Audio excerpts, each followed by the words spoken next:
Alcohol. It's everywhere, right? It's part of how we celebrate, how we relax. It's woven into the fabric of daily life for billions of people. But let's be real. Behind that social curtain, it's a seriously powerful chemical.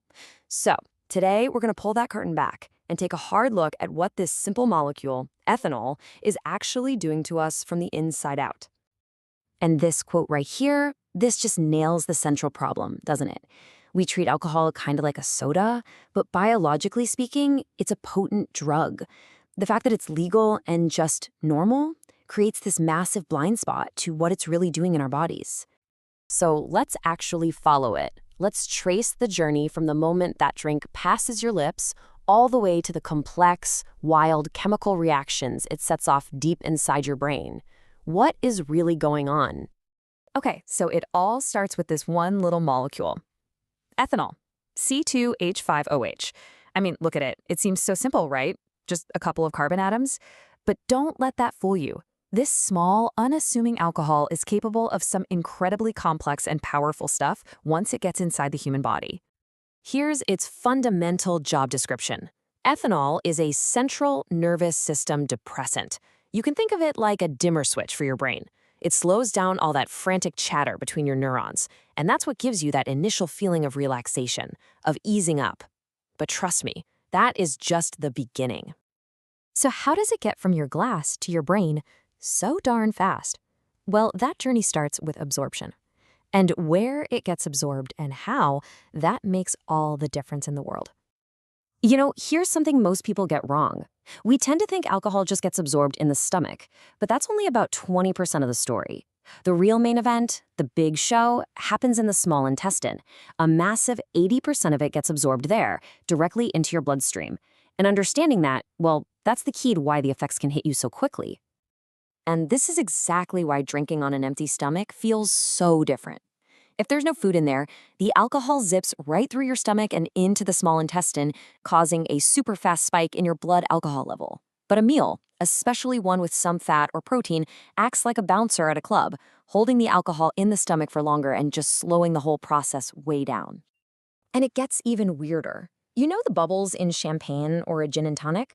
That carbonation can actually speed up absorption by increasing pressure in the stomach.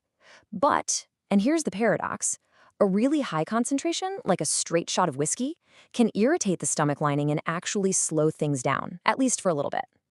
All right, so once it's in the bloodstream, ethanol makes a beeline for its main target, the brain. And this is where the real show starts. See, your brain has this super exclusive security system. It's called the blood-brain barrier. It keeps most nasty stuff out. But ethanol's got the all-access VIP pass. Because it's such a tiny molecule, it just slips right through that barrier like it's not even there. That's why you can feel the effects of a drink in just a matter of minutes. So how does it actually flip that dimmer switch in your brain? It uses this brilliant two-pronged attack. First, it amps up GABA, which is basically your brain's main brake pedal. That's what makes you feel relaxed and sedated. But at the exact same time, it blocks glutamate, which is your brain's gas pedal. So what happens? Everything slows down. Your thoughts, your reactions, everything. That 1-2 punch is the master key to intoxication. Okay, but if it's just a depressant, why does it feel so good, at least at first? Well, that's because it's also a master hacker. It hijacks your brain's reward system, tricking it into releasing a hit of dopamine, that's the pleasure chemical, and it also stimulates endorphins, which are your body's natural painkillers. That combination is what creates that feeling of euphoria that keeps people coming back for more. So as all these chemical changes start happening in the brain, they translate directly into the feelings and behaviors we all recognize. And it really all comes down to one single factor: the dose. As your blood alcohol concentration, your BAC, starts to go up, the effects progress in a really predictable way. You start with that nice little buzz, that mild euphoria, but as the BAC climbs, the depressant effects take over. Your coordination gets clumsy, your speech starts to slur. If you keep going, your brain's higher functions like judgment and memory start to go offline. That's when you get confusion and even blackouts. And at the highest levels, well, this isn't a party anymore. It's a full-blown medical emergency because the most basic parts of your brain that keep you alive are in danger of shutting down. And I'm not exaggerating when I say shutting down. A BAC over 0.40% is considered potentially lethal. At that point, the nervous system is so depressed, it can literally turn off the part of your brain that remembers to breathe. It's that serious. So, everything we've talked about so far is the story of a single night of drinking. But what happens when that becomes a pattern? What's the chronic toll of heavy, long-term use? Well, your liver is the cleanup crew, but the job is incredibly dangerous. In step 1, it turns the alcohol into a chemical called acetaldehyde. And you need to know this. Acetaldehyde is a straight-up poison. It's highly toxic, and it's a known carcinogen. The liver then has to scramble in step 2 to turn that poison into something harmless.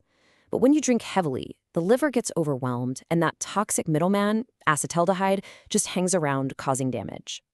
And over time, that damage is catastrophic. We are talking irreversible liver scarring, actual brain shrinkage, heart disease, a weakened immune system, and a much higher risk for several types of cancer.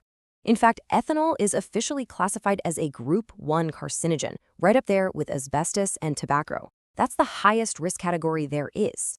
Now, with constant heavy use, the brain does something amazing and terrifying. It actually rewires itself to counteract the constant depressing effect of alcohol. It basically turns its own gas pedal way, way up to stay balanced. The problem is, if you suddenly take the alcohol away, the brain is left stuck in that dangerously overstimulated, hyper-excitable state. That is physical dependence. And that rebound is called withdrawal. It can start just a few hours after the last drink with anxiety and shakes, but it can escalate fast into seizures and terrifying hallucinations. The most severe form, called delirium tremens, or DTs, is a life-threatening medical emergency. Let me be really clear about this. Suddenly stopping heavy alcohol use can be one of the most dangerous detoxes out there. It can literally kill you. Which brings us right back to where we started, the great paradox of ethanol. It's a substance of immense, almost unbelievable contradiction. I mean, look at this.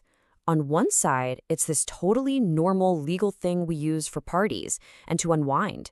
It's completely integrated into our culture.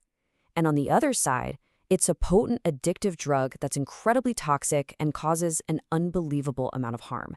And the craziest part, both of these columns are 100% true, and they exist at the exact same time.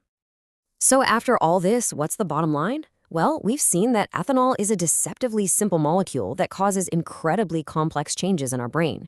We've learned that the line between a nice, relaxing buzz and a fatal overdose is just a matter of dose. And we've faced the hard truth that over time, it's damaging to pretty much every organ in your body. Really? Understanding the science here isn't about judging anyone. It's about respecting the sheer power of what's in the glass. Which really leaves us with one last massive question to chew on.